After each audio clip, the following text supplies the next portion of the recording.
Welcome back, lady lads and gentle lads, to another episode of the Sunless Skies Readthrough.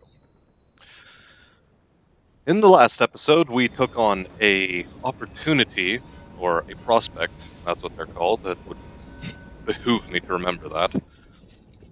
A prospect to deliver literature to the Somerset camp at Traitor's Wood. And that's the first thing we're going to do. We're going to hit up Port Avon, pass through the Traitor's Wood, check this place out, and or was it Carillon? Oh, no, for Carillon it was Forester honey, of which we do not have enough. So yeah, nothing to do here other than to set about our way for Port Avon and then the Somerset camp. In the previous episode, we already stocked up on the full load of fuel and supplies that we needed. So there's no need to purchase any more, and indeed, we don't have the money to purchase more. As can be quickly seen here.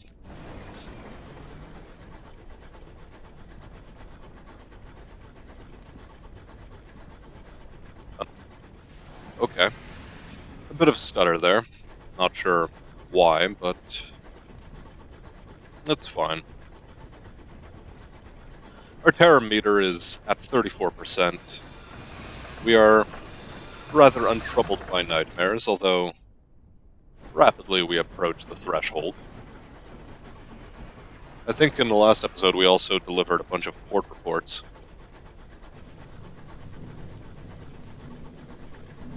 Well, 2 or 3 port reports. The one from Port Avon, well, we didn't deliver it because we forgot to hit up Port Avon. But this time we'll remember. And things will be good. If we approach from the right side, it'll give us a straight shot and a bump. It'll give us a straight shot towards our next destination. And then we'll actually first check up on the journal. Because, for the assumed identity, we have to go to Port Prosper and Lustrum. Prosper is in the north. And here be a quiet day. Perhaps not. Or, let's play a round of cricket. One of the teams is down a person, and a rare chance to join the games unfolds before us, thus reducing our terror. Nobody seems to remember how long this game has been going on, just that the score is now almost a formality. You play your part, and points are scored. Yet by the time you leave, it is no closer to an end. Nobody seems to mind. It is, after all, cricket. And yes, here's the port report we forgot to grab last time around.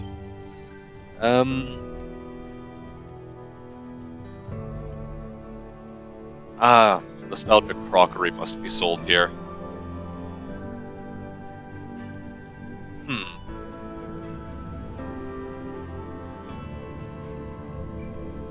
You know, something tells me we could have picked it up, purchased more fuel and supplies, and then kept going.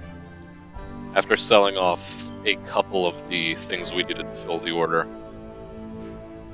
But oh well. There are no other opportunities here anyway, so it's fine.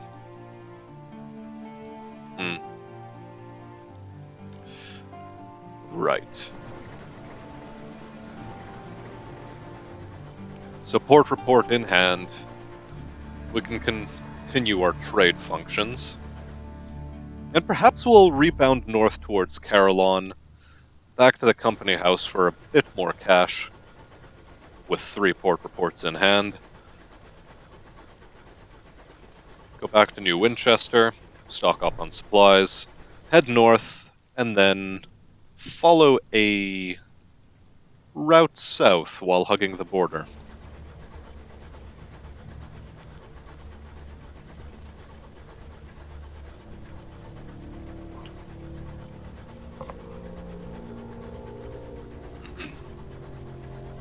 We are, as ever, worried by the potential presence of pirates.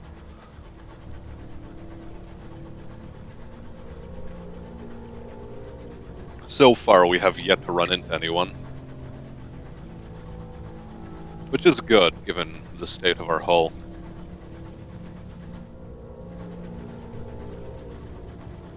As you may have noticed so far watching this read-through, I have a fondness for alliteration.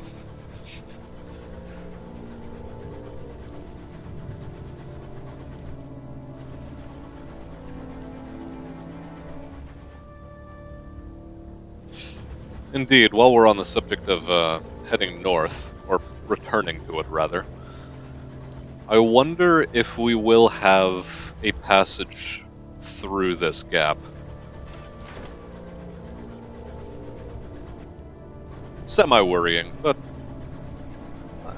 we won't be too bothered by it.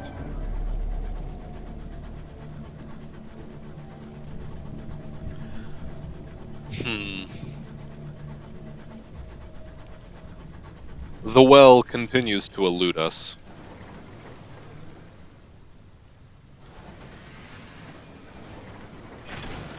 Maybe it is somewhere in the depths of the Traitor's Wood, and that's where we need to take our engineer boy here. Or our driver. Expeditions-wise, we are not interested.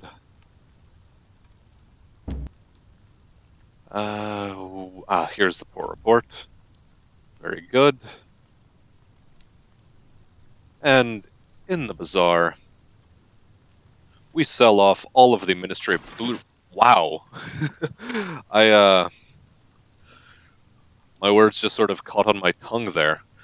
We just earned 950 sovereigns. That was lucrative. And so upon the successful delivery of literature for Traitor's Wood, the Somerset students camped in the Dark Wood require fresh material for their continued studies, entertainment, and occasionally roughage. They've requested 5 consignments of Ministry-approved literature. Traitor's Wood lies to the southwest, yes. And the classicists are delighted, but you can't please the theologians. Too fanciful, apparently. The medievalists cannot seem to come to a definitive conclusion. You're paid all the same. And invited to go stargazing in the Palewood. Very nice. We have a vision of the heavens and 150 experience. And...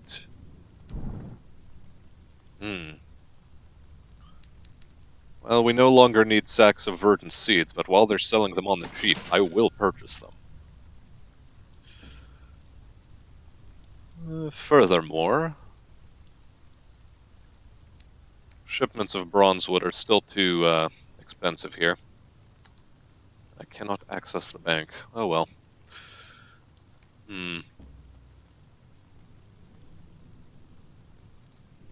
Perhaps...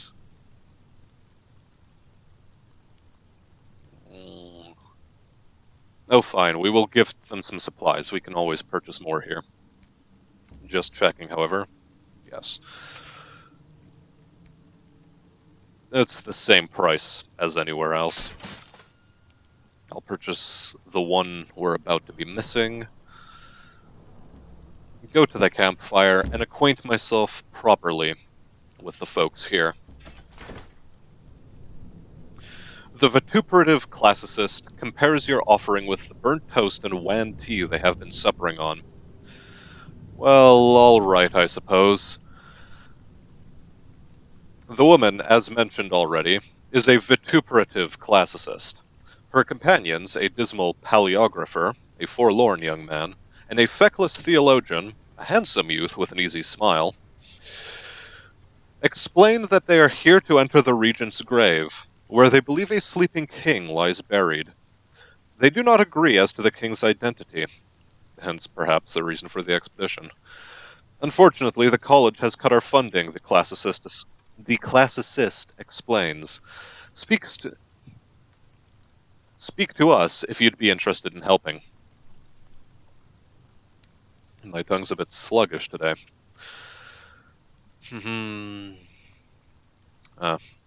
We've already read this passage. Let us first ask how we can help. The scholars intimated that we might be able to do so. Your inquiry induces a rare spirit of cooperation in the scholars. The last expedition into the woods found a document written in the correspondence. It contained directions to a place called the Steward's Font, the theologian explains. Alas, that is all it needs to break the silence, or that is all it needs to break their alliance. The paleographer begins to argue that the steward was a chief position in Charlemagne's household. The classicist makes a pointed reference to Inanna's husband. The theologian's smile is forced. If you could find the font, it would be an immense boon to my work. There are sputters of protestation. Our work.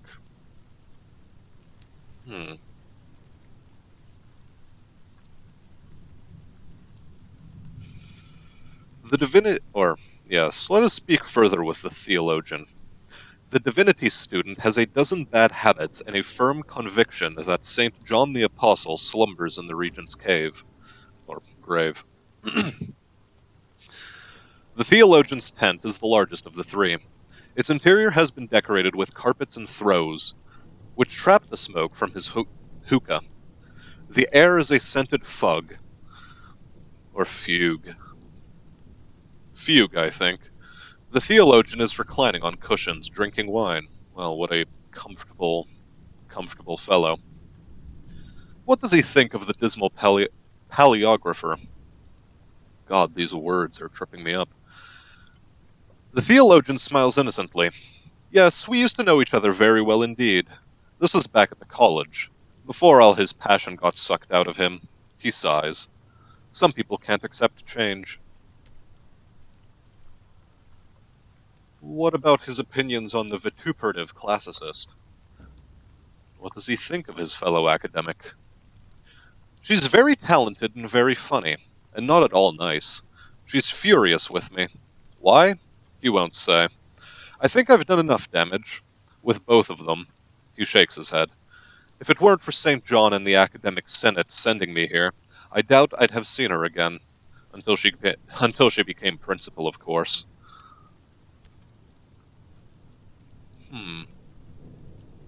What about his theory?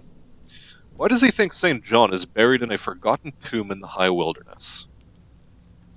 The theologian's eyes widen. He is delighted to have been asked that question. According to the Legenda Aurea, St. John is sleeping somewhere, waiting for the coming of the Antichrist, which would mean the end of the world. And what is the high wilderness but that? We left the world behind, and the stars are going out. And just after we arrive, we discover a tomb hidden in an ancient wood. He runs a hand through his hair. Sometimes we must have faith. Your faith is strange. The Spanish Inquisition would have words with you.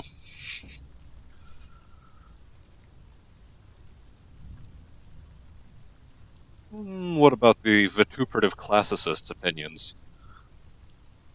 The student of the ancient world is armed with more scorn than a vengeful goddess and a firm conviction that the Sumerian Queen of Heaven sleeps in the regent's grave. Why do they think people from the Earths are sleeping out in space?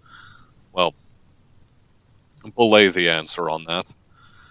The classicist's tent is practical and largely unornamented. The interior is damp from her various walking clothes, which have been scattered across the floor. Old playbills and gaudy costume jewelry hang from the tent's ceiling like charms. The classicist is pacing the tent, reading Herodotus while smoking up a storm. Why does she believe the ancient Sumerian deity Inanna is buried in a forgotten tomb in the high wilderness? Isn't it obvious? She rolls her eyes. Fine, I'll tell you what I told the academic senate. The high wilderness is heaven, not as the church conceives it, but as the Sumerians did. A place of stars and chaos and impossible powers, in proximity to and affecting our own world, but far, far removed. She pauses for breath, as should I. Inanna, the Queen of Heaven, entered the underworld in search of her husband and was trapped for a time. That is the myth. This may be the truth. She waves her hand dismissively. Besides, we made some promising discoveries in the wood.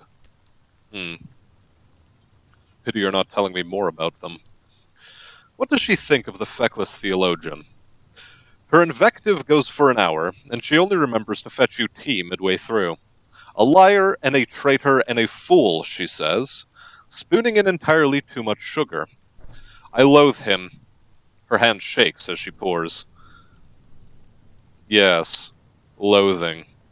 I can read the subtext here. What about the dismal paleographer?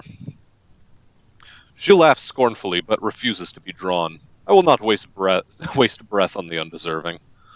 Well, strong words.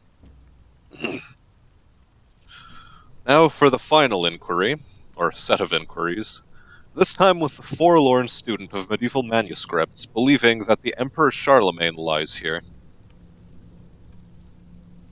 Who knows why, but no matter. The paleographer's tent is some distance from the rest of the camp, and almost in the forest. It is smaller and more worn than the tents of the others. Inside, however, the tent is both warm and sturdy. No rain leaks through the oilskin. The paleographer's inks and reference books and old theater handbills are neatly sorted. Pity that commas aren't. The paleographer is at a little wooden desk, conjugating the subjunctive.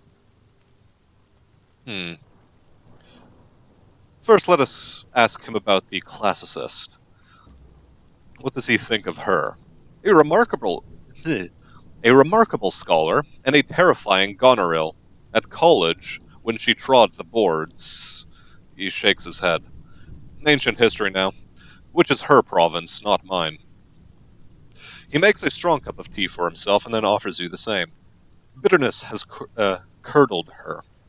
He sips his drink, then grimaces. Like this milk. And of the theologian, what say he? The paleographer is lost in thought. When he answers you, he looks rueful. The three of us were at college together, in the same year. We were all interested in the theater, but eventually pursued other things. I hadn't seen him in years, until the Traitor's Wood funding came up at the Senate. He sniffs. His intellect is second-rate, but his charm is first-class. We can't all be brilliant. He sighs despondently. An egoist? Well, I suppose all of them are egoists. They're academics. They can't help it. You have to forgive them. Anyway, why does he think the Holy Roman Emperor Charlemagne is buried in a forgotten tomb in the high wilderness? It's a little strange, I admit. You certainly won't find this in Einhard. But there are legends that say the great king did not leave his people on death, and instead sleeps in a barrow, waiting for his hour of need. Or their hour of his need. No. Read the statement. Waiting for their hour of need. Very good.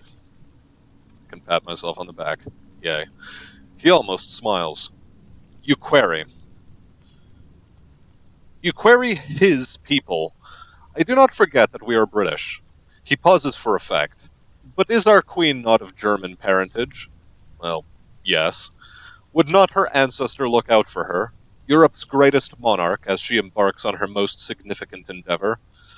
I'm gonna take a shot in the dark and say no. Oh well.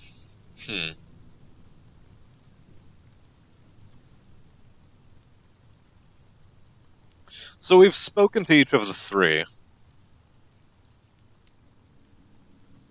And now there is only the matter of an expedition to pursue.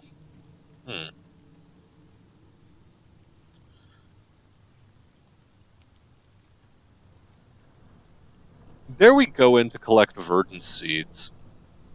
This might be amusing.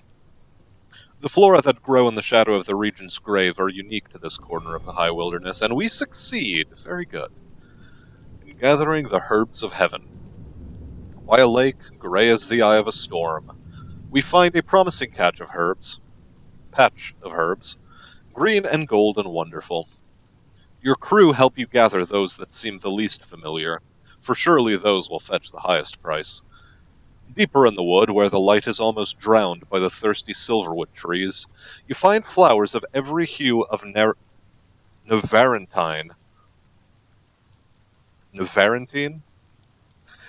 Flowers of every hue of Nevarentine, and we gather what we can of them as well. Very good.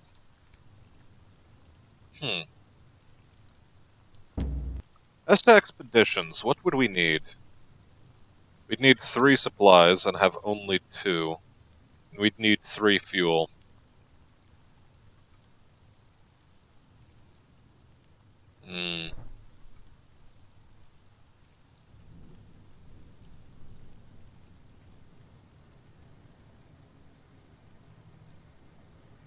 Seems the large expedition is what is in order, but some other time. We do not presently have the supplies necessary to go forward with this. Or, at least, not supplies I'm willing to part with. Perhaps a respite from labor quickly. Ooh. Wood for our hull.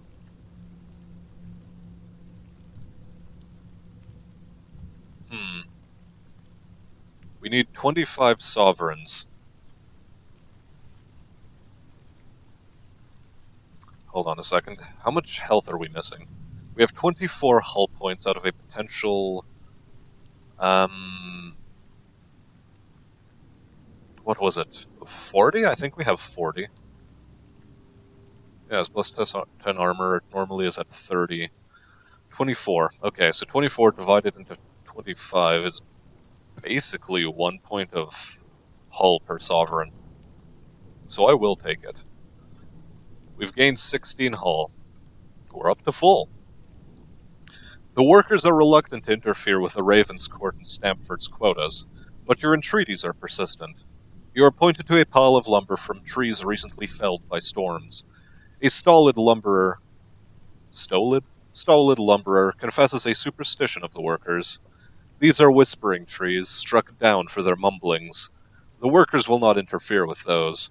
Your crew have no such qualms and set to work on repairing your engine. Which is good, and I think with this... Quick check of the bazaar, and yes, we've already gathered everything we needed to here. And we can comfortably set off now.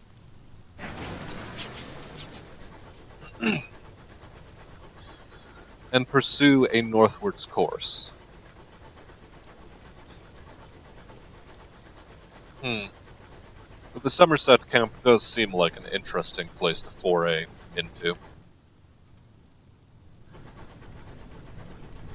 But in the meantime, we'll continue the journey we had already planned for ourselves. Maybe stop in some other time when we decide to make this a main focus of our journey, rather than a side venture.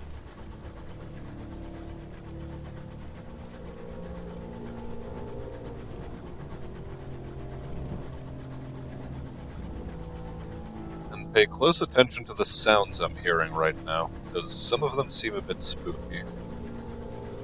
Thought I heard the creaking of the hull.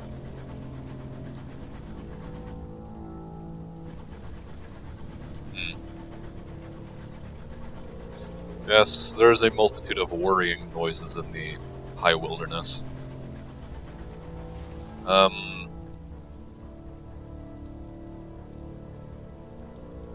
Such as the discovery that through here I may not pass.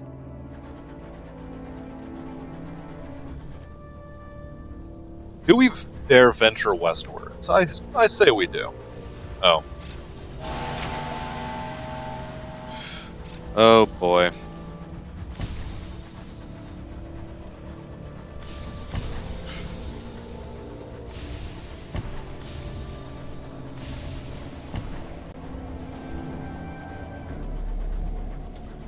Very good. Hopefully we've lost him. I do not intend to get into combat any more than I need to, really.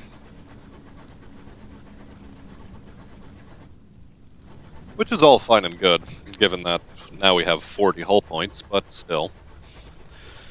I've already proven that I suck. That said, I was just testing my guns there, making sure the right mouse button was mapped to it. Or should I say the correct mouse button was mapped to it? No matter. Perhaps this is the passage we seek.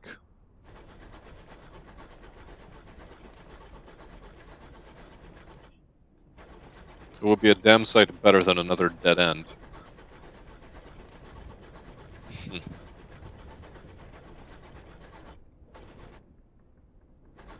Yes. A quiet journey is a good journey, I'd say.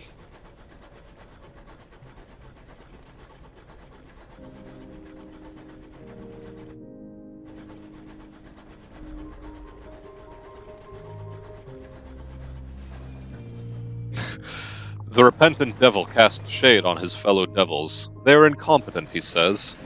They could never master his techniques. The Garden of Insatiable Roses. What a name. Not quite certain I'd want to visit such a garden, but oh well. And yes. With this, our journey nearly reaches its end. And okay. Quick stop at the shop. Yes, they are willing to buy chorister nectar, and we are in the market for some carefully packed crates of munitions, while they are on offer. Now, grimoires.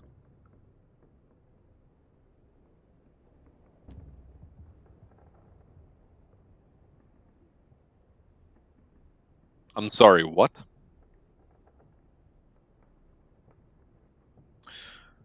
A gourd of chorister nectar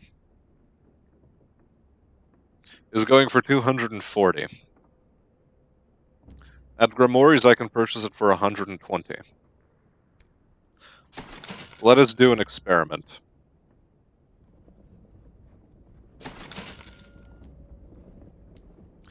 Well, this is going to be tedious.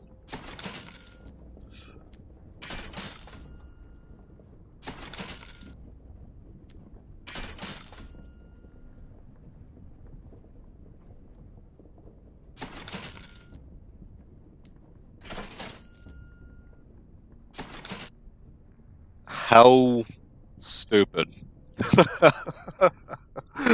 Oh my god, that was dumb. But it's fine. I mean, we made a tidy profit of we got all of that for free, essentially.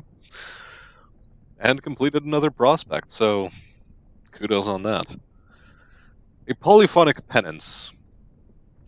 The devils of Carillon are experimenting with a new penance involving close harmony singing. Huh. They request up to 5 gourds of chorister nectar, which is considered a panacea by opera singers and actors with extensive monologues. Carillon lies to the west of New Winchester. Yes, yes. The presiding deviless takes your last gourd herself. Fabulous. We would hate the limitations of the penitent's vocal cords to obstruct their treatment. We prefer their confessions to at least be in tune. And so we gain another otherworldly artifact and some experience.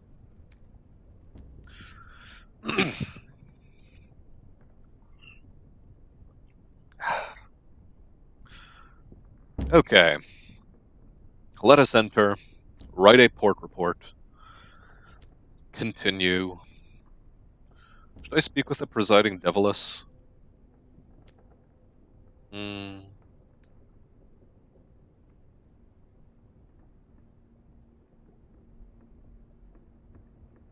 An exquisite insight. Oh yes, that is what we're working towards. In that case... should we travel around? Yes. quick check of the journal.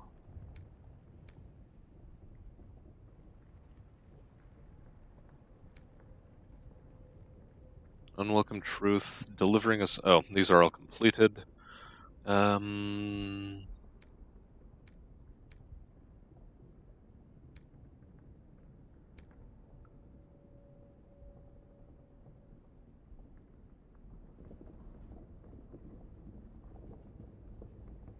We still need a chorister trophy, but... we'll deal with that when we attack some more bees later on. Special delivery from London. No, this isn't it at all. This isn't it at all.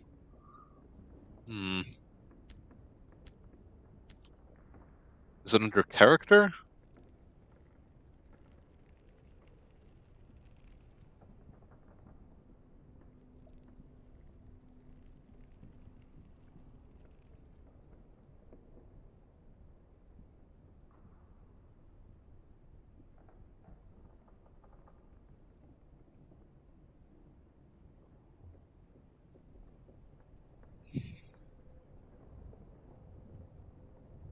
Aha, okay, so we do already have the Enlightenment penance. In that case, let us try to enter the Bell Garden. The ascent is rocky. The sound of chimes is audible all the way down here. A penance of deprivation may be gained. You put your foot on the first step and the devil blocks you. Those who enter the Bell Garden must be in a proper state of hygiene, sir, he says. Wouldn't want to make things worse for the poor sufferers. He washes his hands in the fountain. Stopping you must have been grubby work. We are too impure, evidently.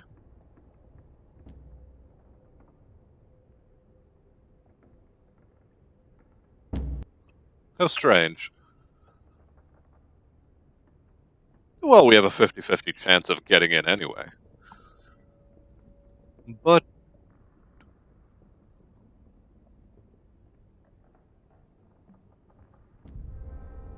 we fail nonetheless, and gain 5 terror for our efforts.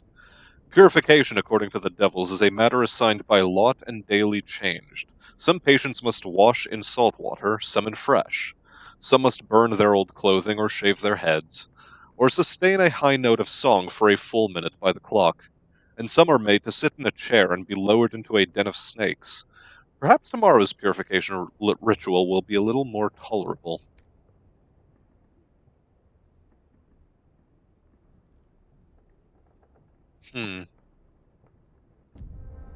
Okay, fine. No more 50-50. Screw it once more. Haha, there we go. Fountains, pebbles, and shoes. First we must remove our shoes, wash our face from the fountain of fresh water, and your feet in the basin of salt water. Walk across a patch of white sand, throwing a pebble over your left shoulder to baffle any ill-omened thing that might be following you. Then sleep in a hammock on a private balcony where only other patients may enter. When we wake up, eat a plain white bread with a salt crust. After all this, we will be ready. Okay. Let's try visiting the Bell Garden properly this time. At which point, we are led to the highest and coldest point in Carillon. The bells ring louder as you climb. The music is mathematical and exact. Each note sounds for exactly the same length of time, the same duration that is required to ascend one step. No one passes anyone else on these stairs. In a tower over the Bell Garden, then, 12 devils ring a change of 12 bells. The full peal will take 11,000 days to complete, without intermission.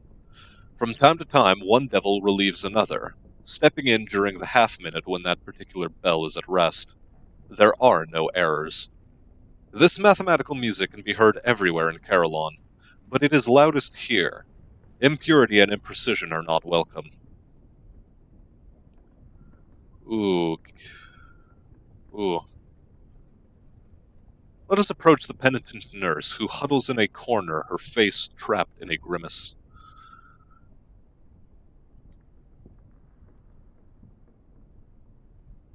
It's too loud to speak, certainly. She has been within the sound of the bells for 40 days. The clangor is starting to disrupt her mind. She begs you will help her, and out of your kindness pay part of her penance for her. She would do the same for you. She is a very kind and forgiving soul. To convince you of this point, she scribbles down assurances, compliments, and a sketch of herself ministering to a leprous child. Rather strange, but okay.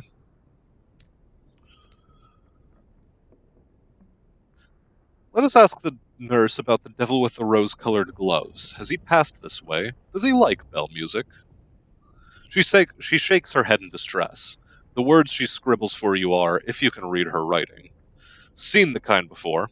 Had them in hospital sometimes. Nothing clear out of her then. Well, let us let the nurse be. And roll on a 14% chance of success? Austerity, absence, and lack. These are the devil-recommended treatments for those who live within the sound of the bells. A purification not obtained. A bohemian lady never discarded uneaten ends of Stilton, no matter how elderly. Until she overcomes these flaws, she has been given a regimen of bowing each time the seventh bell rings its change.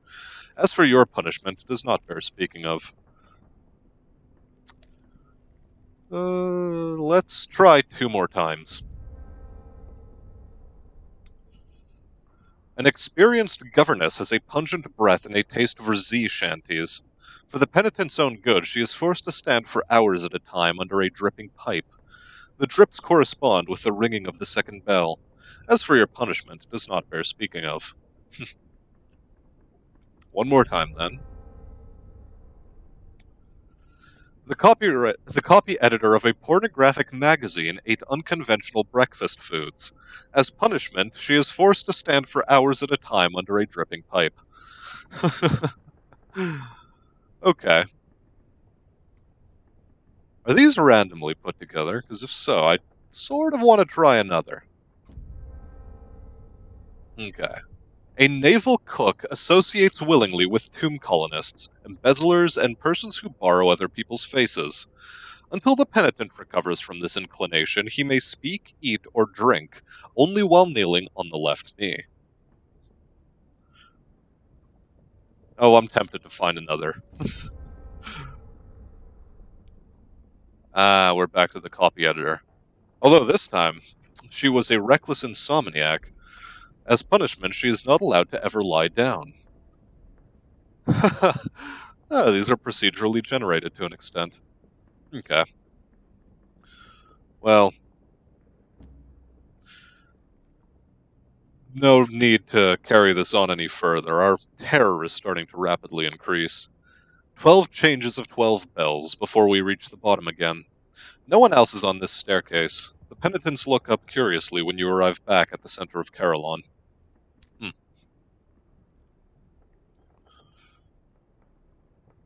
Well,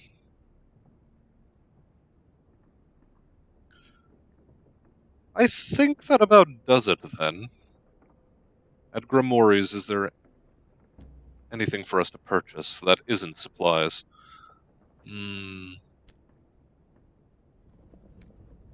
Nope. I think it would be in our best interests to perhaps visit Magdalene's first. It is a bit of a ways off, so... No. This is perfectly fine, actually. We head home. Once we're done with our business at the company house, we can then stock up on supplies at New Winchester after putting away what needs to go into the bank, and head north. Because, after all, Port Prospero is another place we must visit.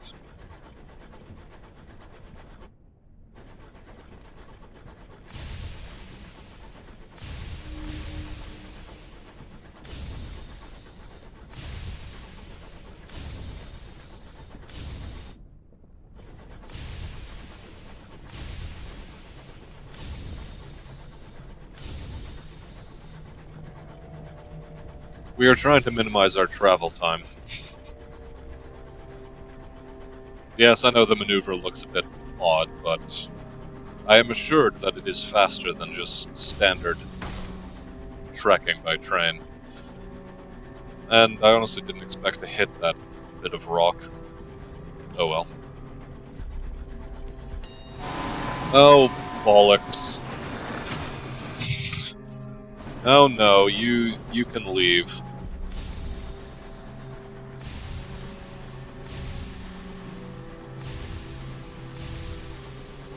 Star-maddened explorers are not people we are trying to associate with.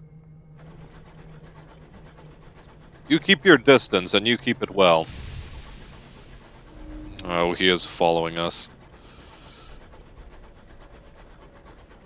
I despise the fact that they can track us so well.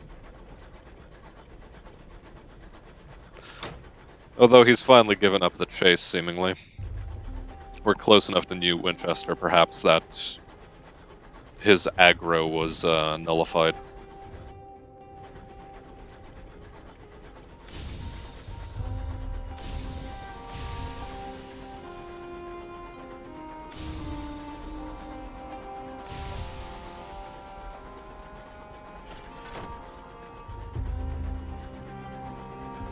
Yep, quick stop at the company house.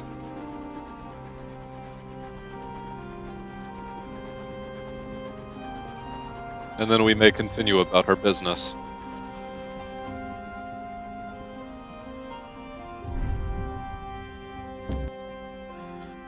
We visit, we deliver. And then I suppose we leave, honestly.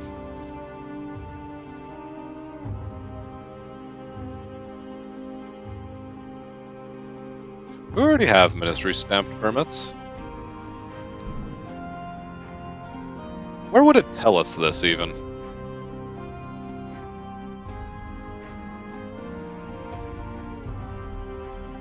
Oh, the Tacadies love us. That's unfortunate.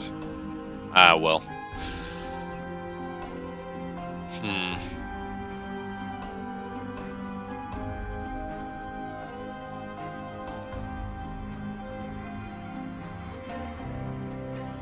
No matter. Would it be in the hold that we find this? Certainly it's not under officers. Journal? Nah, it wouldn't be here either. Oh well.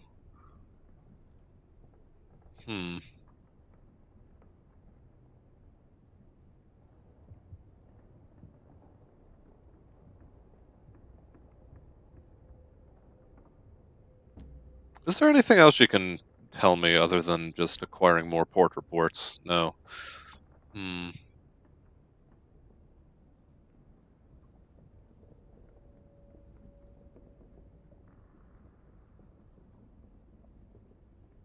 Let us ask for an invitation to Perdurance, for exceptional service, of course. The prudent secretary smiles thinly. A party, yes, what fun. They hand over an invitation and inform you that if you wish to make use of it, you'll need to get to Albion, through the relay at Port Prosper. In that case, I think we might need a ministry-stamped permit, which gives us a total of 2. Okay. Perhaps some more salon-stewed gossip. Let us stack up a bit on it. Good. Well, with that taken care of, we can drop off our cargo, pick up the fuel and supplies that we need,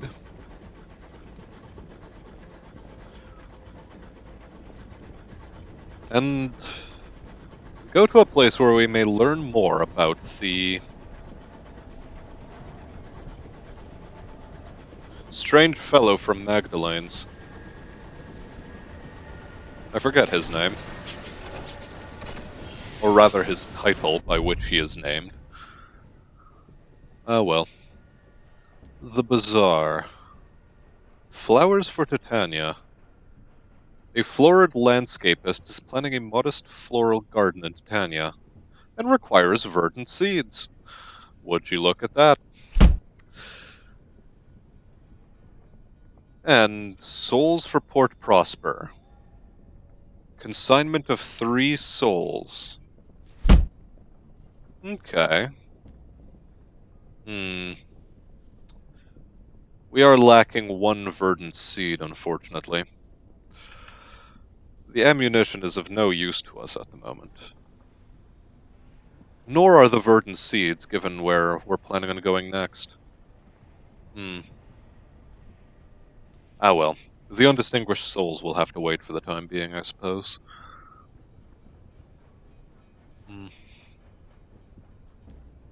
Abrams Engineering.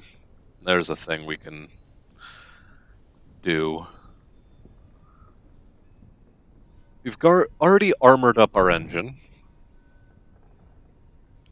A bridge slot, which could be taken perhaps by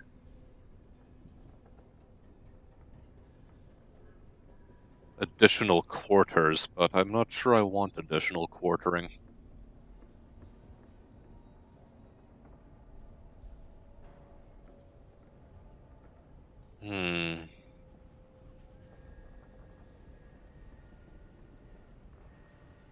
Veils of 25 to use that weapon.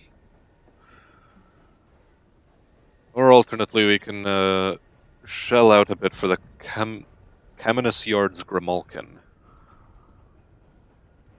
At which point do we sell the Jerusalem? A damage of 10, 750, and 30. Or do we keep both?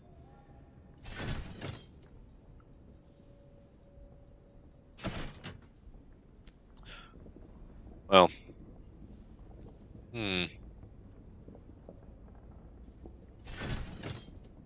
Okay, so it needed to be in our hold in order to sell it. Okay. And sold it shall be. In exchange for this thing. Which we will now mount. Pardon.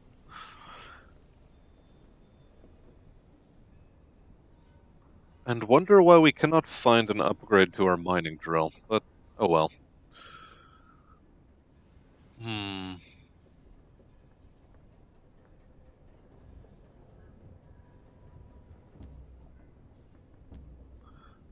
Perhaps an investment in a new engine is in order at some point soon. This one gives us more health with which to work.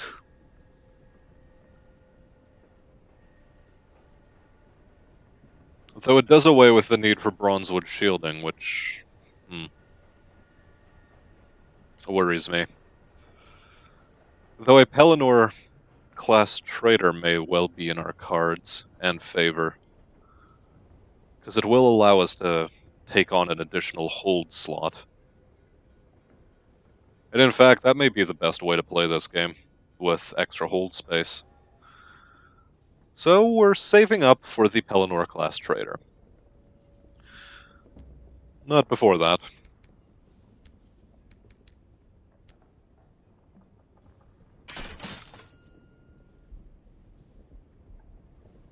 This amount ought to be sufficient. Yes? Yes.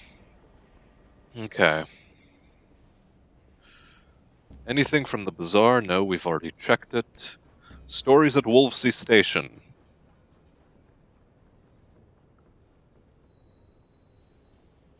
Repairs for locomotive, we totally can. I mean, it brings us back up to full.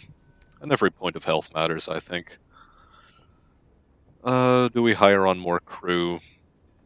Well, they're going to be chewing through a lot of food. I don't want to do that.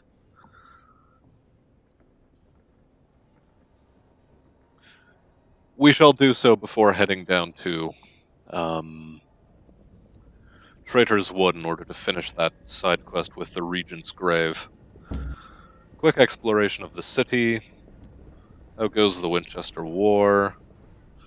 Ooh, current political situation. Nothing new to be learned here.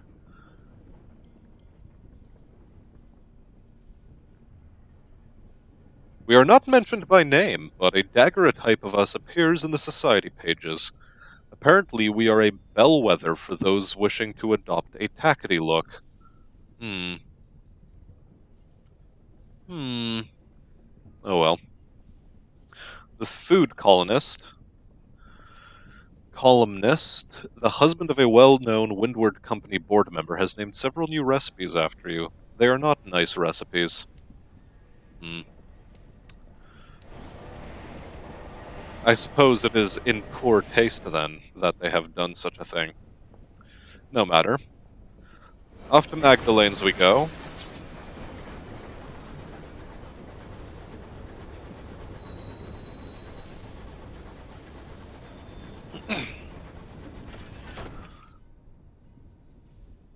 Because we are rather high in terror, at the moment anyway.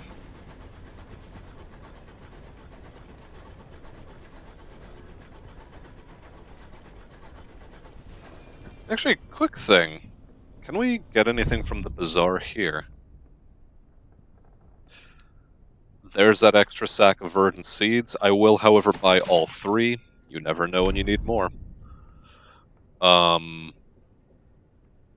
Oh. Unsettled dreams. This night, our sleep is peppered with uncomfortable dreams. The sky of your dream is blazing gold. It is peppered, no, crowded with suns. Suns piled upon suns, like the groats in a miser's hoard. Their light floods you. It shines through our skin and blood and meat, picking out our branching veins and the slender pillars of our bones. There is no more to you than this. We wake.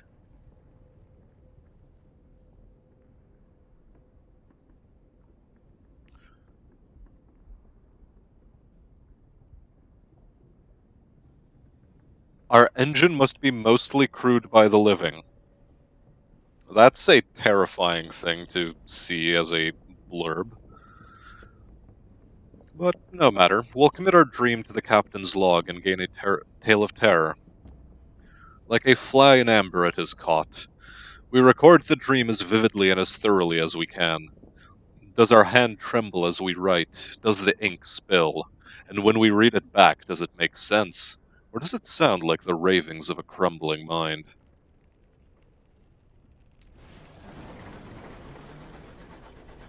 Ah, we're fine. We are absolutely fine.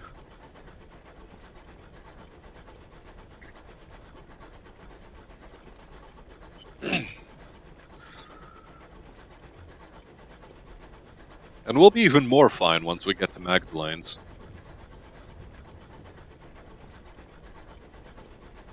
I know the Tacketies love us, but I'm pretty sure we were in the market for nameplates.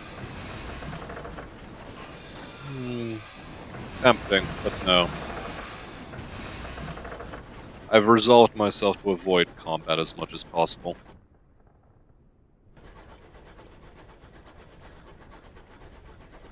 Yes. Well, likely passing through here, we're going to run into a marauder more likely than not.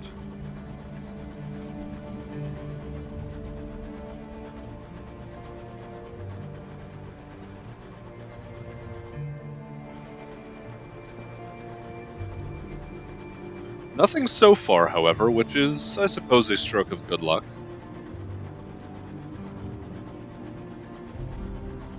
My jaw aches. I've taken to chewing gum again recently. It dries out my throat a bit, which is nice given how typically I find myself to be rather phlegmatic when doing any of these read-throughs. Means less clearing of the throat, and a crisper tone. At least that is the aim.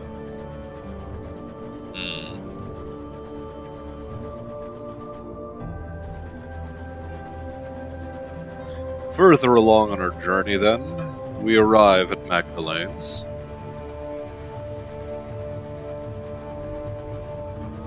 We'll avoid reporting to the dapper black fellow who runs this establishment.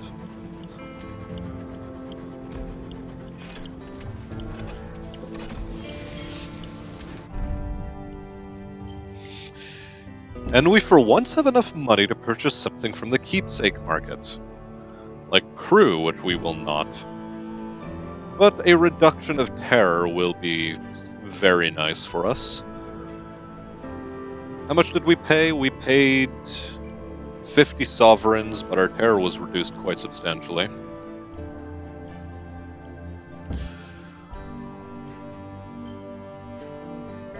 We can pick up a port report. Gather that. Observe the guests. And we notice for the first time 2 aristocratic young ladies exchanging gossip in the queue before the treatment chambers. And whom do you have him play? Father's butler, of course, back on our estate in Bugsby. Yes, I recall. For myself, Mother's lawyer, though I can always see the attendant's beauty mark under the makeup. Beauty mark? He doesn't have a beauty mark? There is a long silence. Interesting.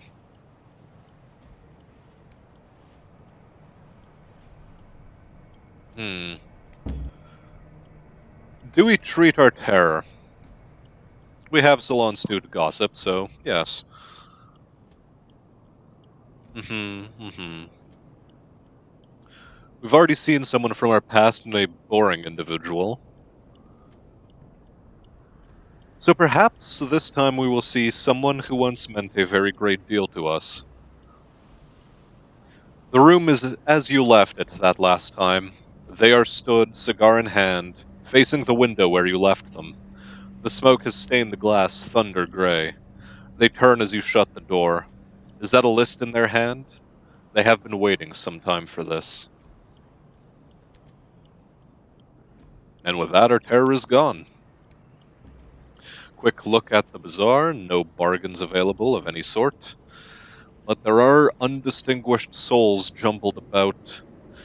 And, oh, fine, we're already on the way. And, ooh. Okay.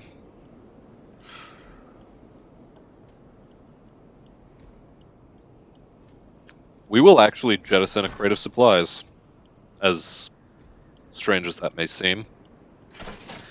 But we're close to Port Prosper, so it shouldn't be too much of an issue for us.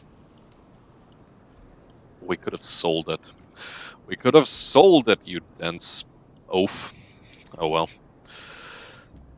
Any other stories in the House of Small Comfort? None that I'm interested in. Indeed, we move on.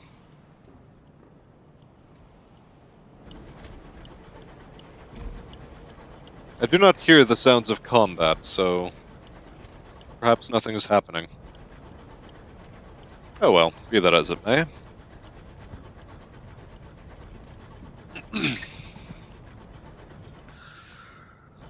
We'll explore northwards a bit. We can afford to do so, I think.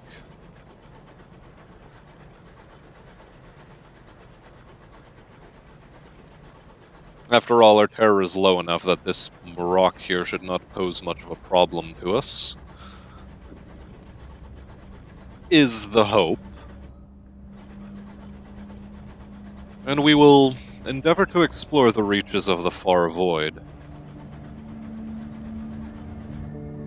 What is up in this direction? Perhaps our owl can intimate to us a response.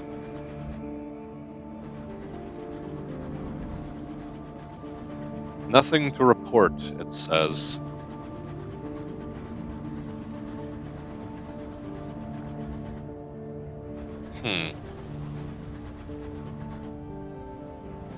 This may be a bit of a perilous undertaking for us, but, well, you know. An element of adventure is useful.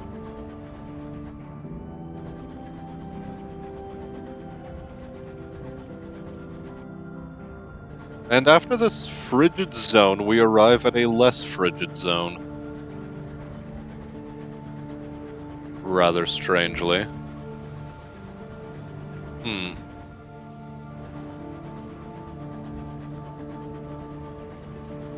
The crew are nervous. An engineer mutters old superstitions.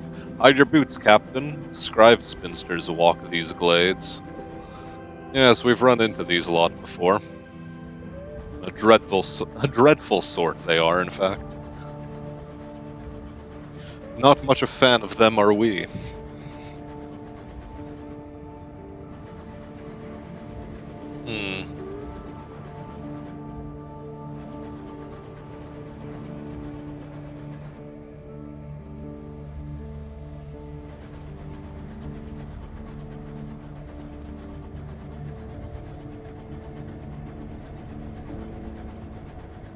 So far, all we hear is the slow rumble of the yawning void.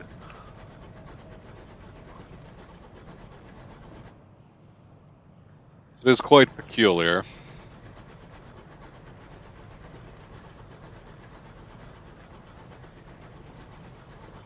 Made even more peculiar by the pockets of winter that you see from time to time.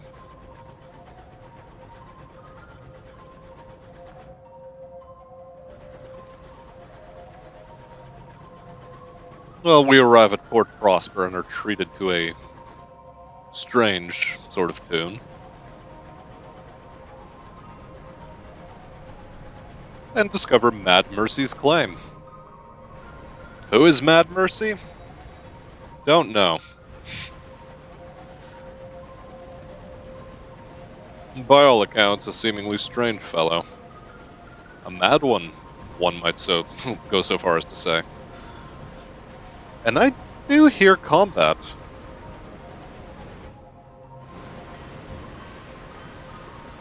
Oh, fine, we'll go out and look. We'll go out, check. Get a tackety nameplate if we can.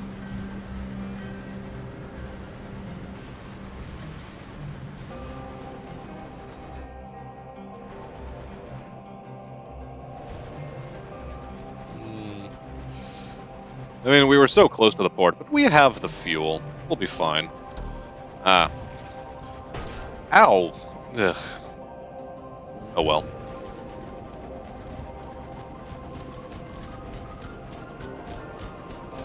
Where is this combat? Is it up north here?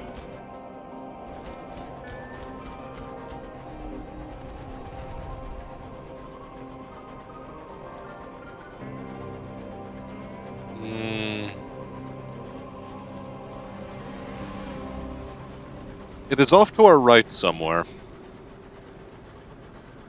It must be.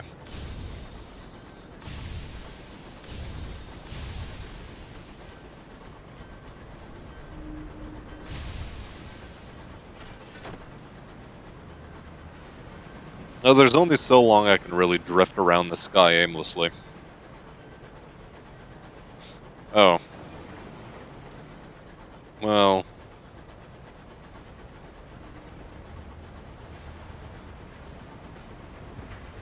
I suppose I shan't bother myself with the Golden Dreadnought.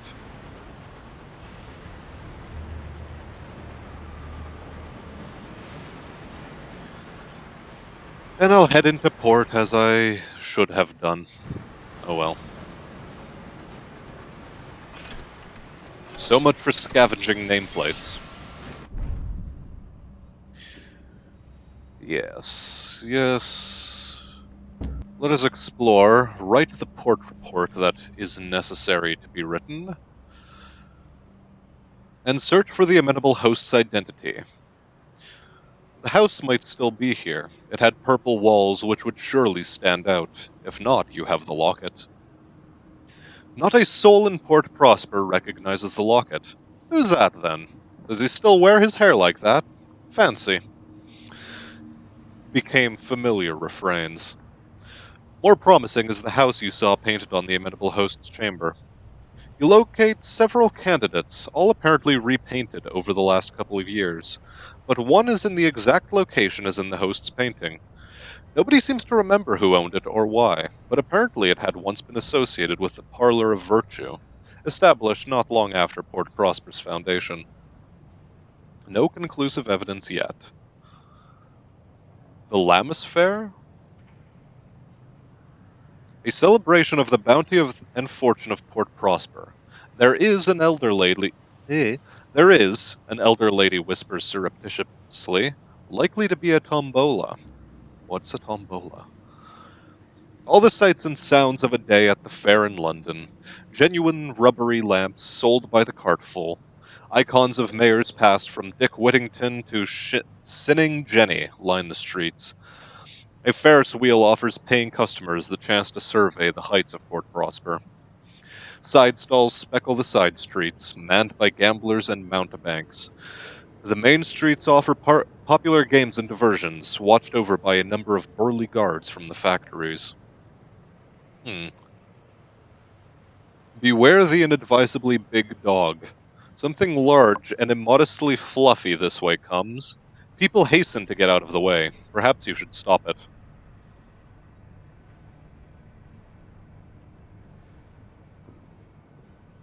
Our chances of success are very low. Okay. Unimpressed. A dog of colossal proportions, golden as a lick of pale nectar, comes stampeding through the stalls, crashing into displays, tripping bystanders. Menace in the body of a long-tailed, velvet-nosed stuffed toy. You attempt to corral him into an unoccupied side street, but the canine takes it as an invitation to play. He barks excitedly at you. Excuse me. He barks excitedly at you, tail slapping into a stack of ceramics, and bounds away, clearly expecting you to follow his trail of bruised fruits and broken pottery. Needless to say, the locals are unimpressed.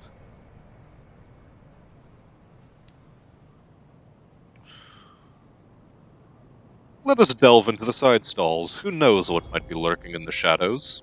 And we can succeed at this. The side streets are dotted with all manner of licentious activity. Foul fungal beer pilfered from Leadbeater and Stainrod's nature reserve. Wine spiced with stolen minutes that revivify the stomach along with the alcohol. Genuine rubbery lamps every bit as horrible as memory could craft. There are games of darts, knives, chance, and pin the tail on the parliamentarian. You drink and gamble to excess, to general applause. We are tolerated by the impoverished East Enders. A gunshot in the night, pistols in the morning. The West Enders close ranks.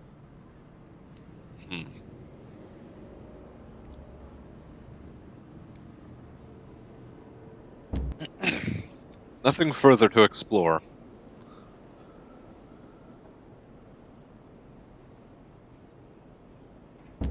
Dare we visit the Windward Company? Nope. Offer transport to settlers.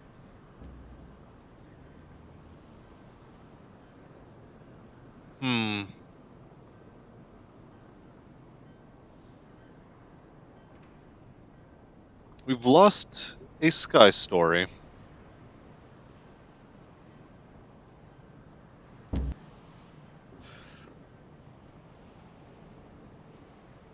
And gain another settler. Where do they want to go? Wants to be taken to Port Avon. That can be arranged. Quite easily, as a matter of fact. What about the Parsimonious Chairman's offices? Nothing to do here. But at the bazaar, we have souls to sell. At double the rate. We've gained an extra 50 sovereigns. A butler receives the bottled souls at the servants' entrance to a grand townhouse.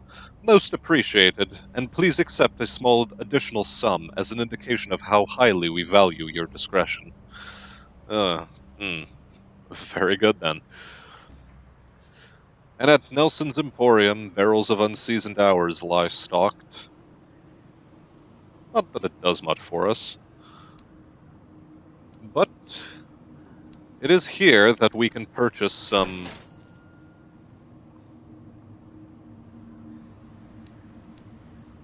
additional fare. for our journey. And indeed, this is going to be sufficient. In our hold, we still have the verdant seeds we picked up earlier, which we're then going to take down to that big old flower full of honeybees, which we have to kill one of. So all of these things are slowly coming together. Just a quick thought as to where our next stop is going to be. Polmir and Plenty's, perhaps? Or do we dare exploring, or dare continue exploring this angle? And I think we dare to continue our explorations. We have a bigger gun, we have a sturdier hull, and we have supplies, at least for now.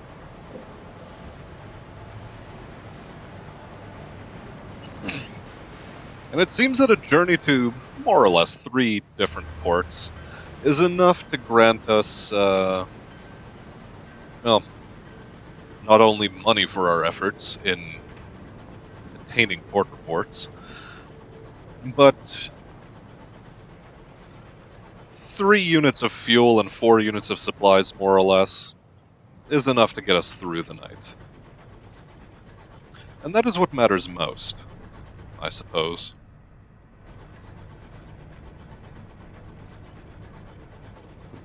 A derelict of a further attempt at a train station.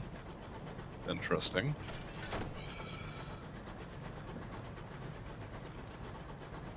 Oh, how dreadful it would be if there was a dead end we'd run into. And speaking of dead ends, do we go back and try to ascertain what that is? I'm gonna say no. Not particularly interested. Though, we may not have a choice.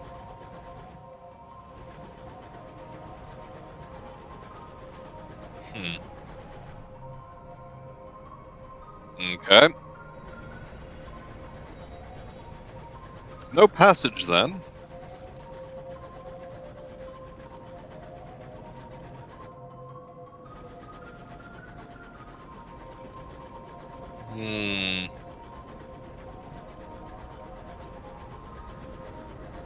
A dead end indeed.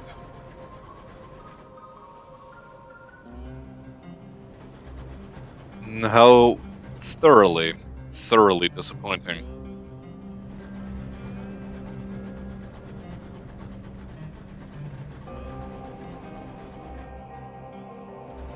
And off-putting. Quite off-putting.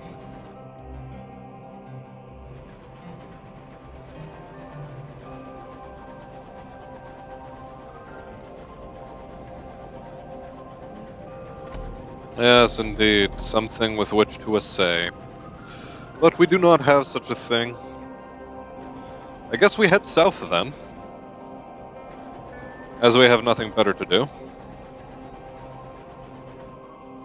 So,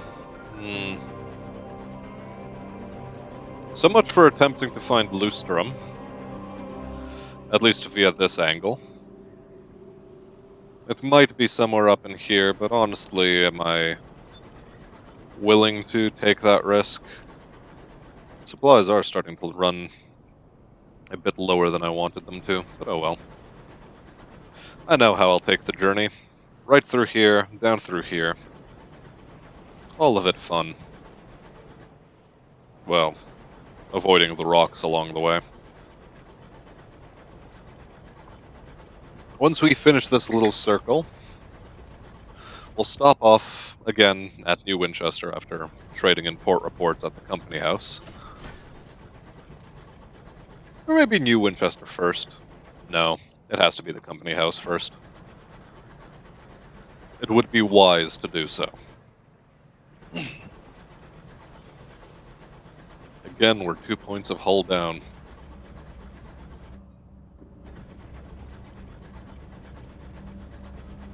Oh well. Terror rises steadily, surely, and we don't really care much.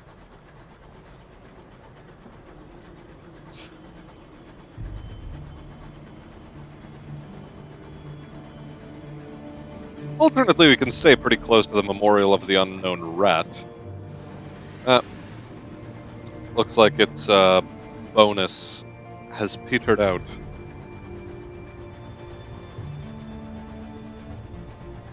Well, it lowered our terror, so that's fine.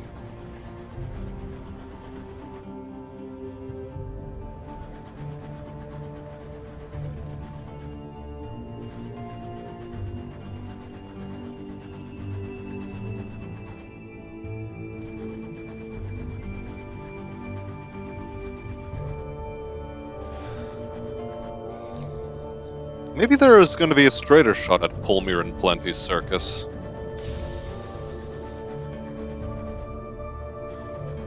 And so far it does appear to be the case.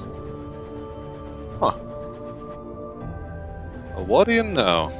I thought this was going to be a contiguous landmass.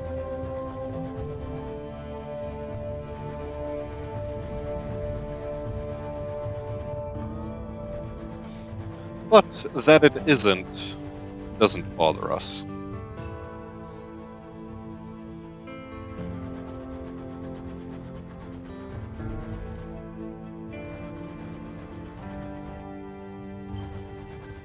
Indeed, how best do we approach Polmir and Plenty's? Strange question, to be sure.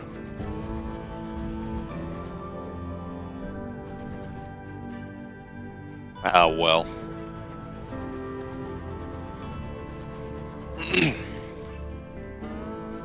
Maybe it will be enough to attend Polmir and Plenty's and then carry on back home.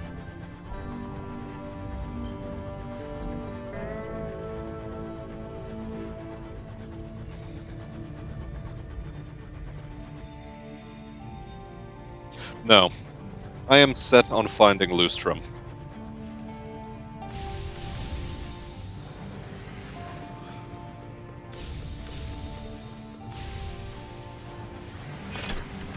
Brilliant. We're slowly getting the hang of it. Mr. Menagerie seems to be passing through, not that we care.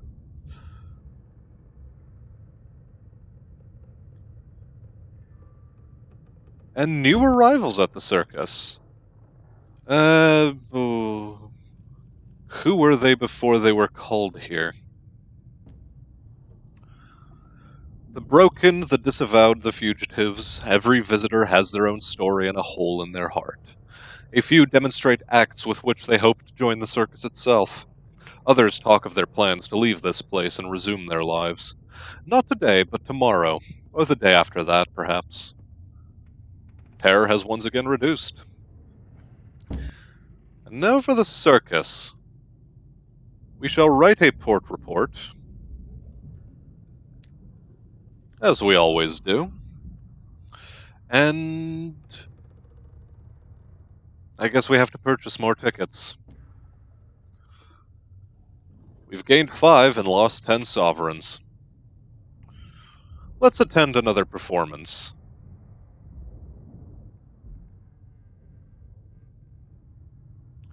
What wonders await us this evening?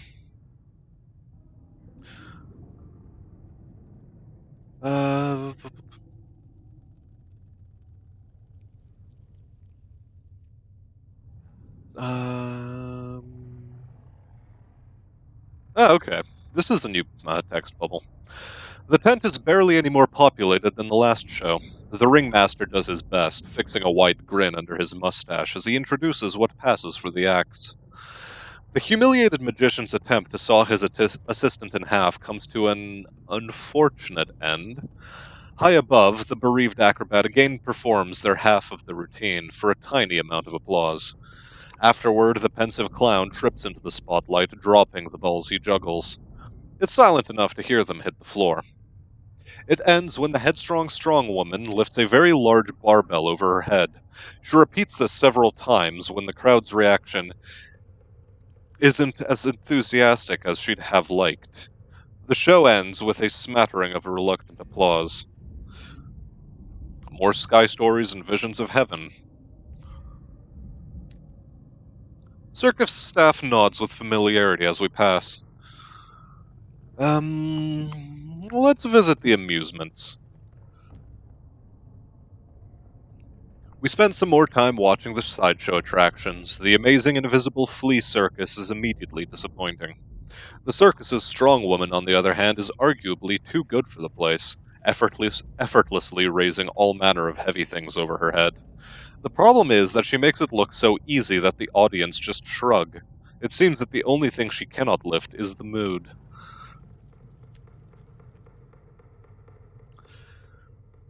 Let us speak to the ringmaster. Although first, let's go behind the tents. Maybe the clowns are going to be... we still need to be better known. He puts on a good face for the customers, but he's clearly troubled. The ringmaster looks relieved to see a familiar face.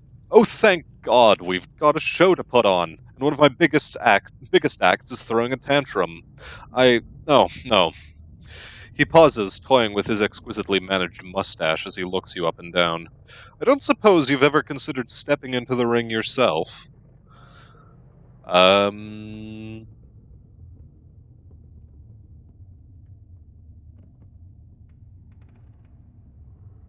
Let's offer our services as a lion tamer. We have nothing to fear from some flea-bitten beast. Whip in hand, you stare down the circus's one remaining lion. It makes it clear that when it comes to meat, there is meat that it respects and meat that it does not. Afterwards, the ringmaster claps you on the shoulder. Excellent! Well, terrible. Never do that again. But please, come and see me behind the tents. We've gained 5 sky stories. How nice.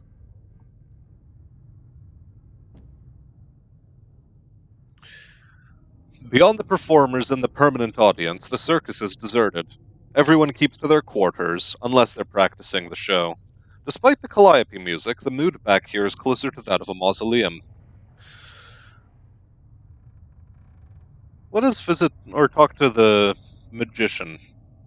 He leans beneath a faded poster of himself, smoking a cheap, malodorous tobacco.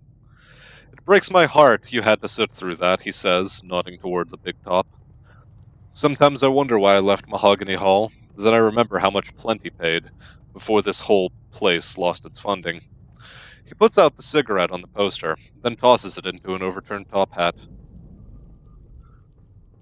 The bereaved acrobat. Their tent is larger than the others, the flap is tied open for visitors. They half raise themselves from their deep cushions in greeting, and bid you sit across from them. They ask how you enjoyed the show, and before you can answer, they apologize for their performance.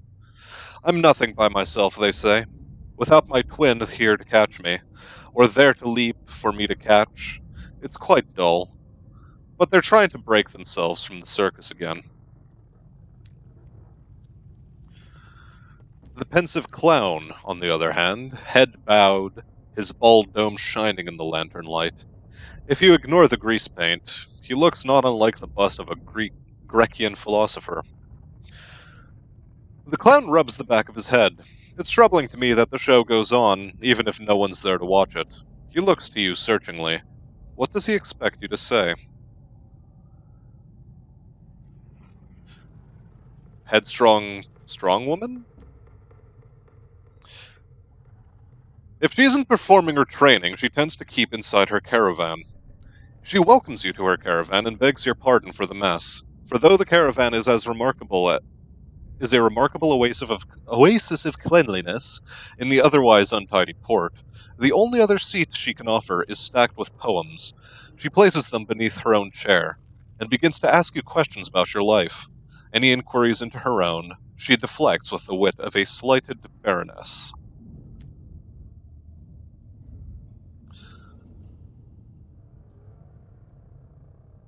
Go into the big top, though there is no performance at the moment. The echoing silence of the empty tent is undercut by something just out of earshot. A buzzing, almost. You travel to the giant obelisk to one side of the port. The noise, the sensation only gets louder. The obelisk is covered with giant, indecipherable symbols, and as you touch it, you being here feels right on some deep primal level. All thoughts of travel melt away. There is a place for you here, where you're meant to be, amongst the grease paint and the sawdust. You quickly pull your hand away. The itch recedes. Okay, let's discuss with the ringmaster. His door open, from inside you can hear the constant ruffling of a deck of cards. The ringmaster is sat on a fat cushion, idly shuffling a worn pack of playing cards. He smiles warily at you. I ask the cards about you. He draws from the top of the deck, sets them on the table. They say you can help. He then places them back into the deck and bids you shuffle and draw for yourself. The cards are the same. He smiles the same weary smile. Looks like they haven't changed their minds. This is the work that I can offer you, he says. We can accept a commission to repair the magician's props. 8 of bats. The magician's props are in need of fixing, the ringmaster sighs. 4 of hats. One of them has run away. Again, the ringmaster huffs. It's time to bring them home. 2 of cats. The costumes are not for the clown, but for his pet geese, Cuddles and Ruffles. He's not funny without them, confides the ringmaster. 6 of rats. Ideally, the strong woman's act is to lift unusual objects brought in by the crowd. The problem is, no one knows they're supposed to bring something. Let us accept a commission to post flyers for the strong woman. Post them at Lustrum and Port Avon. The ringmaster leans under his desk to pick up a fat bundle of posters. He drops them with a thud. We need these slapped all across these 2 ports. Good. Well, once that is done, perhaps you will offer us more work. Until then, nothing to do but check out the bazaar where there's chorister nectar on the cheap. We have places to take this. And the new big top shop where there's bronzewood and supplies, and honestly, I think that about does it. I'm actually going to wrap the episode up here, as I am being called off to do other tasks, so I heard in the distance. But it was nonetheless pleasant reading for you thus far. And I hope you leave a comment, leave a subscription, leave a like, or do whatever else you feel is good. I have been Smastian. Sorry for the delay, and I'll see you once more in the Sunless Skies.